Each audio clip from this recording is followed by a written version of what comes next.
everyone, welcome back to my channel, A Gut Feeling, and we're finally back in my vlogging area. At least for now. We are still in the works of updating this entire room, so for now it's like this. Ellie, what are you doing? Do you mind? Huh? Do you mind? If you've never been here before, my name is Kat, and this is my channel all about spreading awareness about gastroparesis, a stomach disorder that I live with. And this is my corgi, Ellie. Would you... No. No, these are my notes. I'm not going to be able to do this with you in my lap, am I? No, I'm not. No, I'm not. No, I'm not. These are mine. No. I know is not in her. She's a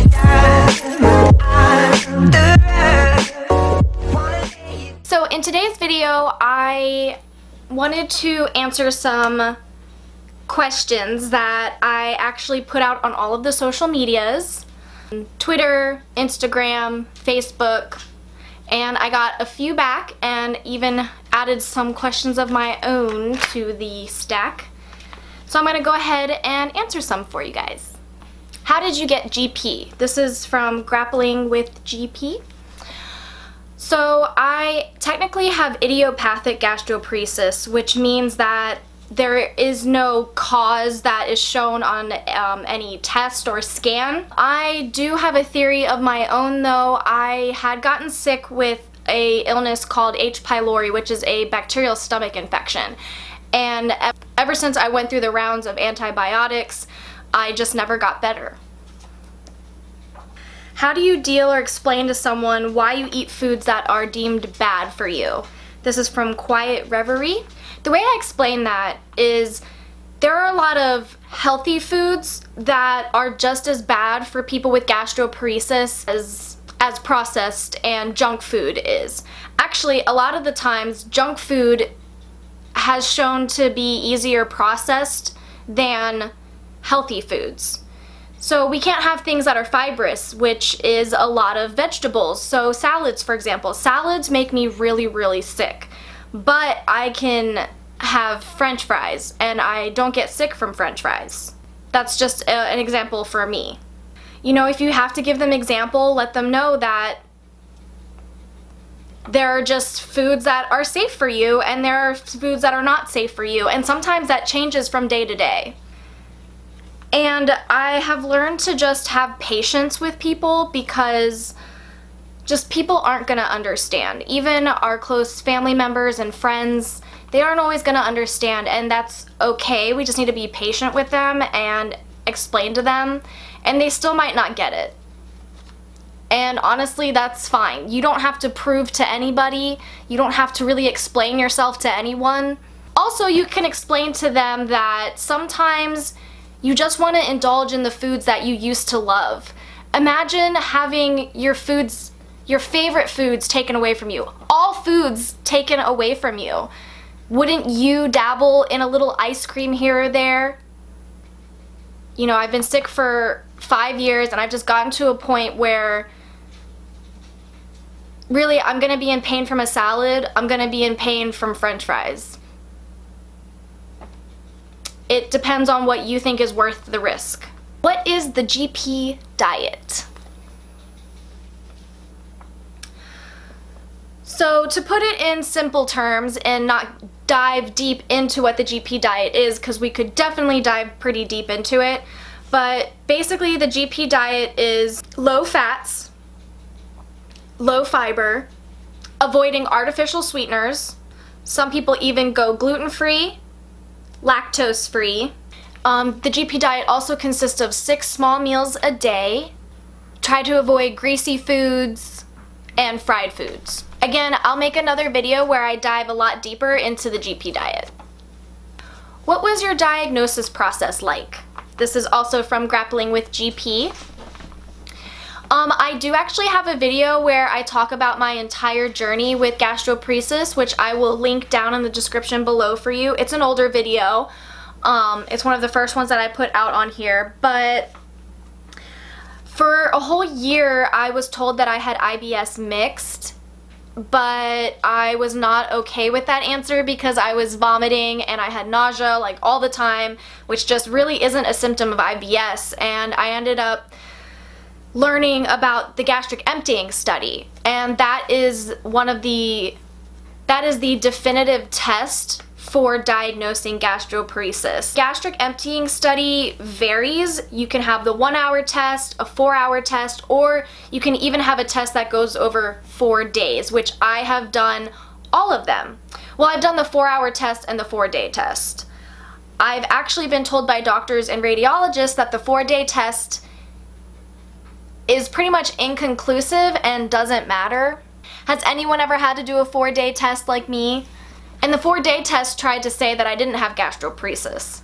But I've had 2 other gastric emptying studies that proved that I do have gastroparesis. So, I don't know. Basically, the diagnosis process was long and hard, and there were a lot of tests. A lot of tests before even the gastric emptying study. Ow! If you could say one thing to yourself on a bad flare day, what would it be and why? From Christina. On bad flare days, I just try to remind myself that I'm doing all I can to survive, and I'm doing the best that I can, and that I need to give myself more credit. And the reason I say that is because when I'm getting sick, I really beat myself up. I am my harshest critic, especially if I'm missing work, especially if I'm missing an event or something important. I really beat myself up, and it's just not okay. I need to love myself more and remind myself that I can't control this. Does it hurt? This is in regards to my bloated stomach. I got this as a comment on one of my videos, and it did make me kind of laugh because yes, it hurts. When I'm really bloated, you can see it, I can feel it. I feel like a balloon that's about to pop, or one of those aliens that's about to burst out of your chest. Yeah, one of those. Not to be dramatic or anything. What is that scar on your stomach? Oh, which one? You mean this one? Or you mean this one, these two, this one? I'm pretty sure they were asking about this scar, which looks like a second belly button. That is actually from my feeding tube that I had. Speaking of feeding tubes, will you need feeding tubes again? It's very possible and very likely that I will need feeding tubes again. I always say when I need tubes again instead of if, because it's very possible. That's just a reality of my life, unfortunately. If I lose weight again and I get to a very dangerous low weight, then yes, I am all for getting another feeding tube. Again, with a feeding tube question, do you still eat food? I got this question so much with my feeding tube because your main nutrition is through the tube. That's what you're getting your formula through. But yes, I did eat orally as much as possible because that's what my doctor wanted me to do. He highly believed in the fact that if I stopped eating orally, then, you know, if you don't use it, you lose it. Do you or can you drink alcohol?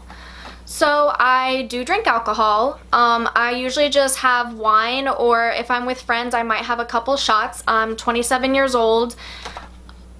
It's not entirely hard to avoid, but honestly, ever since I had my feeding tube out, I didn't drink with my feeding tube. I really did not like the idea of alcohol with the feeding tube, but now that I don't have it, I've kind of indulged and been able to drink more here and there. But that being said, I still always get sick.